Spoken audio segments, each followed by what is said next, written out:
বাচ্চা নেওয়ার আগে আমরা ভাবি যে সুস্থ সবল কাপল বিয়ে হইলেই বাচ্চা হয়ে যাবে, মনে হয় কোনো প্রবলেম হবে না। বেসিক্যালি আমাদের জানা উচিত যে হেলদি কাপলদেরও কিন্তু কিছু কিছু জিনিস মাথায় রাখতে হবে এবং কিছু কিছু টেস্ট করতে হবে বা স্ক্রিনিং করতে হবে, যে পরবর্তীতে তার ফিউচার জেনারেশনের যাতে কোনো প্রবলেম না হয়। এটার ভিতরে আছে যে থ্যালাসেমিয়া, খুবই ইম্পর্টেন্ট। এটা স্ক্রিনিং কিন্তু বাইরের কান্ট্রিগুলোতে বাধ্যতামূলক করা হয়, কিন্তু আমাদের কিন্তু অ্যাওয়ারনেসের অভাবে এটা হচ্ছে না। বাট আমি মনে করি যে প্রতিটা কাপলের কিন্তু এই থ্যালাসেমিয়া স্ক্রিনিংটা করা উচিত।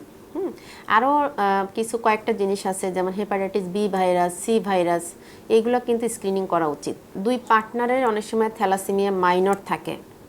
মাইনর যদি থাকে তাহলে কিন্তু যে মানে ফিউচার জেনারেশন যে বেবিটা হয় তার কিন্তু থ্যালাসেমিয়া হওয়ার চান্স থাকে। থ্যালাসেমিয়ার যে সাইড ইফেক্ট বা ফিউচার যে সমস্যা, এটা একটা বাচ্চা জন্মগ্রহণ করার পর থেকেই যদি মেজর হয়ে জন্ম নেয় তখন কিন্তু প্রথম থেকেই অ্যানিমিয়া থাকে এবং গ্রোথ রিটার্ডেশন থাকে।